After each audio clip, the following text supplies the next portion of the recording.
வணக்கம். நம்ம சேனல்லேருந்து Nifty bank நிஃப்டியோடைய week analysis வாரத்தோட இறுதி நாளில் பார்த்துட்டு வருவோம். ஆல்ரெடி நிஃப்டியோடைய வீக் அனாலிசிஸ் பார்த்துட்டோம். நிஃப்டியோட வீக் அனாலிசிஸில் கோல்டன் பேரிஷ் கேண்டில்ஸ்டிக்ஸ் வந்துச்சு. அப்புறம் சிபிஆரில் என்ன வந்துச்சு அப்படிங்கிறத நம்ம அனாலிசிஸ் பண்ணிட்டோம். இப்போ பேங்க் நிஃப்டிக்கு வருவோம். பேங்க் நிஃப்டி பாருங்கள், லாஸ்ட் வீக் கேண்டில்ஸ்டிக்ஸ்க்கும் இன்சைட்லேயே அமைஞ்சிருக்கு. இன்சைட் பாரே அமைஞ்சிருக்கு. இன்னும் மாஸ்டர் கேண்டில்ஸ்டிக்ஸோடைய ஹையவோ லோவையோ பிரேக் பண்ண வேலை அந்த ரேஞ்சுக்குள்ளே இருக்குது. அப்படின்னா இந்த வாரமும் அதே ரேஞ்சை கன்டினியூ பண்ணணும். ஸோ இந்த கேண்டில்ஸ்டிக்ஸ்க்கும் மேலே பிரேக் பண்ணிவிட்டு ரெசிஸ்டன்ஸ் தாண்டி சப்போர்ட் எடுத்தால் மேலே, கீழே பிரேக் பண்ணி புல் பேக் செல்லிங் கொடுக்குதுன்னா கீழே இந்த மாஸ்டர் கேண்டில்ஸ்டிக்ஸோட ஹையை லோவை வச்சுட்டு ஃபாலோ பண்ணுவோம். அடுத்து என்ன ஆக வாய்ப்பு இருக்குது அப்படிங்கிறத செக் பண்ணுவோம். இதுதான் முக்கியமான ரெஃபரன்ஸு பேங்க் நிஃப்டியோட வீக்லி அனாலிசிஸில். அப்படி டே சார்ட்டில் வரும். டே சார்ட்டில் இந்த நீளமான விக்கு கீழே இந்த நீளமான புல்லிஷ் கேண்டில்ஸ்டிக்ஸோடைய அந்த ஓப்பன் ப்ரைஸ் ரெண்டும் வச்சு பார்த்தோம். ரெண்டுக்கும் இடையில இருந்துகிட்ருக்கு. ஸோ இங்கே பாருங்கள், கோல்டன் புல்லிஷ் தான் இந்த இடத்துல வந்துச்சு. நல்லா மேலே போக வாய்ப்பு இருக்குதுன்னு சொல்லியிருந்தோம். அதுக்கப்புறம் பாருங்கள் கன்சல்டேட் ஆகிட்டு இருக்குது. ஸோ அந்த கன்சல்டேட் ஆகிட்டு ஸோ இந்த கோல்டன் புல்லிஷ் அப்படிங்கிறதுனால இந்த லெவலில் கீழே பிரேக் பண்ணாத வரை இன்னும் அது மேலே போக வாய்ப்புகள் தான் இருக்குது. ஸோ இந்த பெரிய நீளமான புல்லிஷ் கேண்டில்ஸ்டிக்ஸு கீழே பிரேக் பண்ணி செல் பண்ணால் தான் இந்த கேண்டில்ஸ்டிக்ஸ் ஃபெயில்ட் ஆயிரும், தொடர்ந்து கீழே போகும். இதை ஃபெயில்ட் ஆக்காத வரை மேலே போகிறதுக்கு வாய்ப்பாக தான் இருந்துகிட்ருக்கு.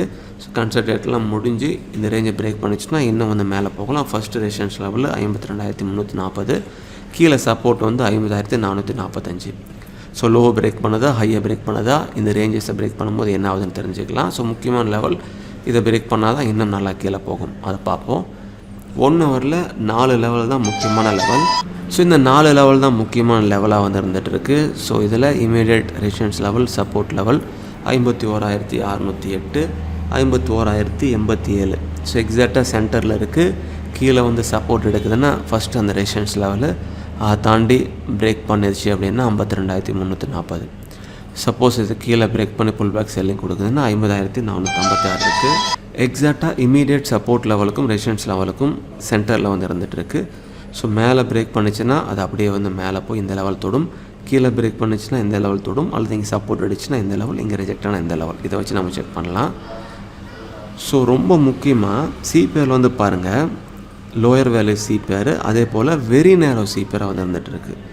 So very narrow CBR with அந்த லோயர் வேல்யூ சிபிஆர் அப்படிங்கிறதுனால ஏதாவது ஒரு ரேஞ்சை பிரேக் அவுட் ஆக வாய்ப்புகள் இருக்குது. அந்த ரேஞ்சை R1 மேலே பிரேக் பண்ணால் மேலே போகும், S1 கீழே பிரேக் பண்ணால் கீழே வரும், அல்லது S1லேருந்து சப்போர்ட் எடுத்த R1லேருந்து ரிஜெக்ட் ஆனால் S1. இதுதான் கண்டிஷனு. சிபிஆரில் எந்த விதமான பையும் செல்லும் கிடையாது. ஸோ இதுதான் கண்டிஷனு.